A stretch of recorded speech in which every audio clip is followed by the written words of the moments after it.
ያልተፈቀደው ማመንዘር ነው፣ ነፍስ መግደል ነው፣ ጣዖት ማምለክ ነው። እነዚህን ክፉ ነገሮች አታድርጉ አላቸው። መጻጉዕ ያ በሽተኛ ያ ደዌ የጸናበት ሰው በደስታ እግዚአብሔርን እያመሰገነ ሄደ። የሚገርመው ነገር ይሄ በሽተኛ ሰው ጌታ የከፋ ነገር እንዳያገኝህ በሌላ ጊዜ በምኩራብ አግኝቶት የከፋ ነገር እንዳያገኝህ ሁለተኛ ኃጢአት እንዳታደርግ ብሎታል። ሰው ክፉ ነው። ሰው መቼም 38 ዓመት ሙሉ በአልጋ ላይ ተኝቶ ከተነሳ በኋላ ይሄ ሰው እንግዲህ በእኛ ሀሳብ በእኛ ግንዛቤ ከዛ በኋላ ከእግዚአብሔር ቤት መጥፋት የለበትም ብለን ነው የምናስበው።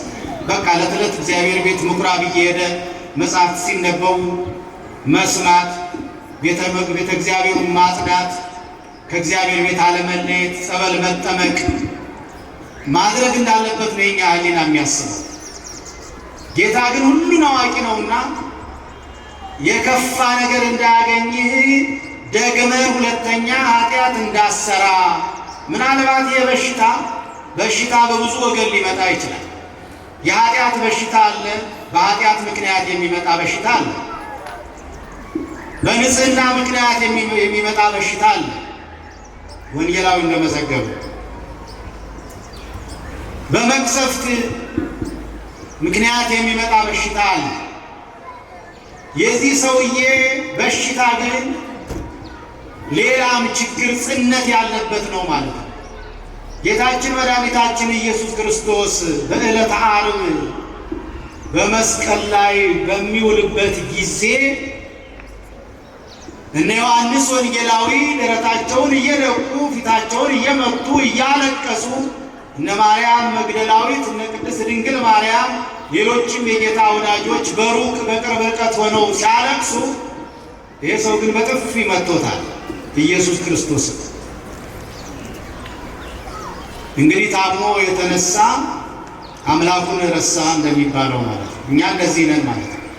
ቶሎ ነው የምንወጣው ከችግራችን። ቶሎ ስንላቀቅ እግዚአብሔርን የምንረሳለን፣ ውለታ ያደረገልንን የምንረሳለን፣ የማንረሳው ነገር ነው። ስለዚህ ክርስቲያኖች አሁን ስለ መጻጉዕ ስንናገር ዛሬ ብዙዎቻችን ታመናል። በኃጢአት በሽታ የታመምን በስጋም በነፍስም የታመምን ሰዎች አሉ። ወደ ክርስቶስ ስንቀርብ የሚያስቸግረው ነገር የለም። በነፍስ የታመምነውን ሰዎች ይፈውሰናል። በስጋም የታመምን ሰዎች እንፈወሳለን። የኛ የእምነታችን ጽናት ፈውሳችንን የሚያቀርበው የእምነታችን ጽናት ነው። ዛሬ በሀገራችን ዛሬ በየገዳማቱ በየአድባራቱ ብዙ የጠበል ቦታዎች አሉ። ዛሬ ደግሞ እንዳሸን የፈላ በሽታ አለ። በሰው ልጆች ላይ ደዌ በስቷል፣ ኃጢአት በስቷል፣ ሞት በስቷል። ዛሬ አሁን የሚያሳዝን ጆሮ ጭው የሚያደርግ ነገር ሰምተናል።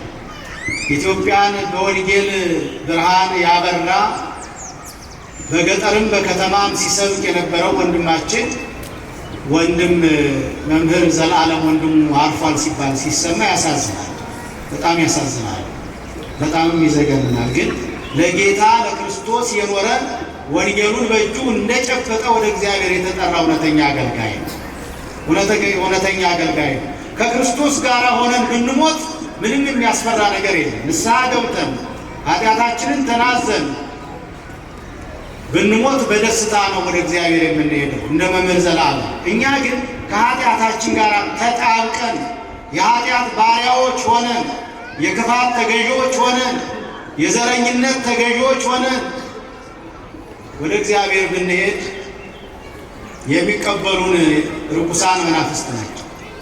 ስለዚህ ዛሬ በውስጣችን ያለውን ደዌ ጌታ የሚያስቸግረው ነገር ስለሌለ በሁላችንም ሐሳብ ውስጥ በሁላችንም ልቦና ውስጥ ያለውን የኃጢአት በሽታ ነው ሰውን የሚጎዳው። የሥጋ በሽታ ምንም አይደለም፣ በረከትም ነው። እነ ቅዱስ ጳውሎስ ቅዱስ ጳውሎስ ሕመምተኛ ነበረ። ጌታ እንደውም ሕመምክን ላርቅልህ ላስወግድልህ ቢለው የለም ጸጋዬ ይበቃኛል፣ በሽታው ከኔ ጋር ይኑር፣ አንተን በሽታዬን ሳስብ አንተን አስብሃለሁ ብሎ ነው ቅዱስ ጳውሎስ በሽታው ከእሱ ጋር እንዲኖርለት እግዚአብሔርን አብስቶ የለመነው። በሽታ ክፋት የለውም፣ ክፋት የለውም። ቅዱሳን በበሽታ የተያዙ ነበሩ። ከበሽታቸው ጋር ግን እግዚአብሔርን የሙጥኝ ብለው ይወድቃሉ፣ ይነሳሉ፣ ይሰግዳሉ፣ ይጾማሉ፣ ይጸልያሉ። ይህን እያደረጉ ጌታቸውን ደስ አሰኝተው በሕይወታቸው እግዚአብሔር ከብሮበት ወደ እግዚአብሔር መንግሥት ገብተዋል። የነፍስ በሽታ የሚባለው ግን ኃጢአት ነው። ኃጢአት ብዙ ነው፣ የማይቆጠር ነው። ዝሙት ኃጢአት ነው፣ ስርቆት ኃጢአት ነው፣ ነፍስ መግደል ኃጢአት ነው፣ ሐሜት ኃጢአት ነው፣ ምቀኝነት ኃጢአት ነው፣ ነገረ ሰሪነት ኃጢአት ነው። የኃጢአት ብዛት ሐዋርያው ቅዱስ ጳውሎስ በገላትያ መልእክቱ ምዕራፍ 5 ቁጥር 18 ላይ የኃጢአት ገልጾ ዘርዝሮ አስቀምጧቸዋል፣ ኃጢአት የተባሉትን ነገሮች። ስለዚህ ከኃጢአት በሽታ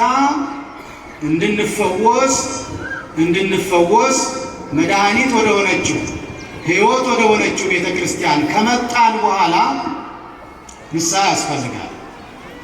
ዝም ብሎ መመላለስ ከንቱ መመላለስ ነው። ዛሬም መምጣት፣ ነገም መምጣት፣ ከዛ በኋላ መመላለስ፣ ተሳልሞ መሄድ፣ ወደ ካህናት አለመሄድ፣ ንስሐ አለመግባት፣ ሥጋው ደግሞ አለመቀበል፣ ለእግዚአብሔር ራስን አሳልፎ አለመስጠት፣ ይሄ ዝም ብሎ ከንቱ መመላለስ እንዳይሆንብን ንስሐ መግባት ያስፈልጋል።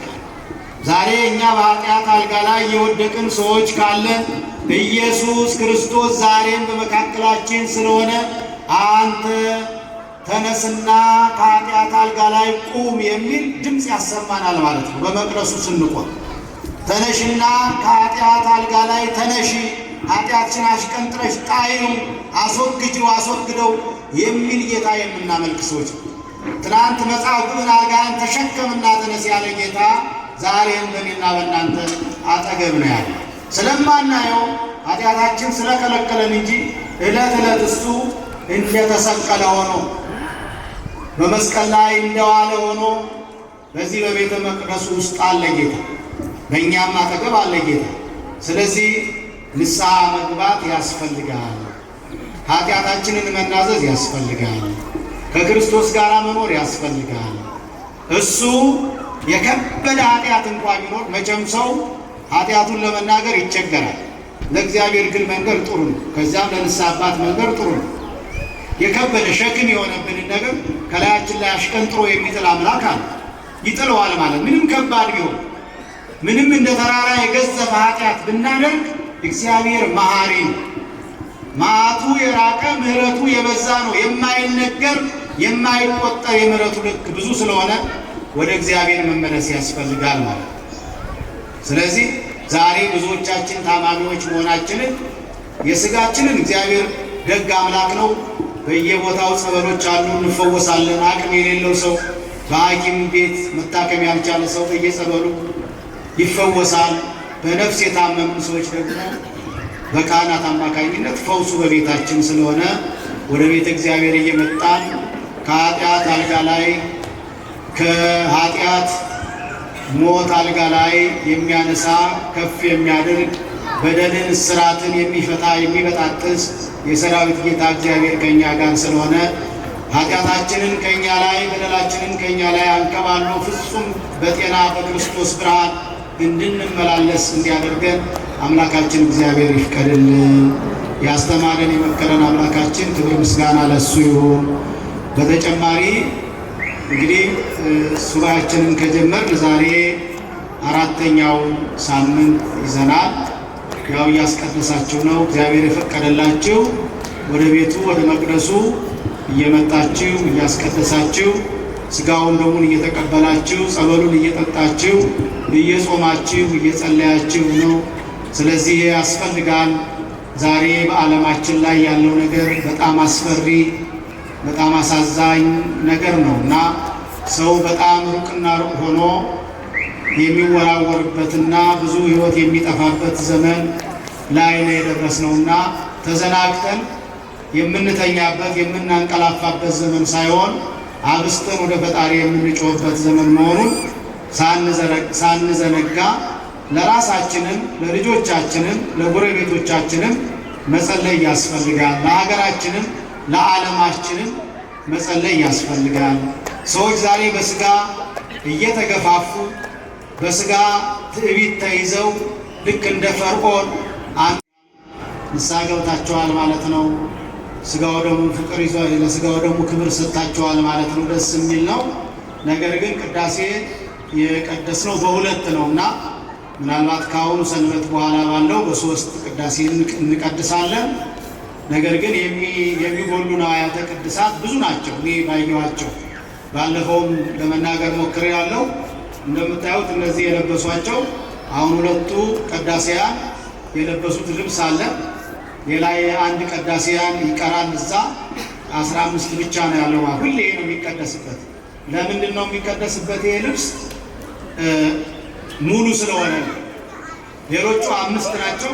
አምስቱ ሌላ አይነት ሆኖ አይቀደስም። አንድ አይነት ነው እና ምናልባት አንድ ሁለት ሶስት ሰዎች አግኝተናል አሁን ሊያሟሉልን የሚችሉ። ሌሎቻችሁ ተጨማሪ አልባሳት ስለሚያስፈልግ ራሳችሁ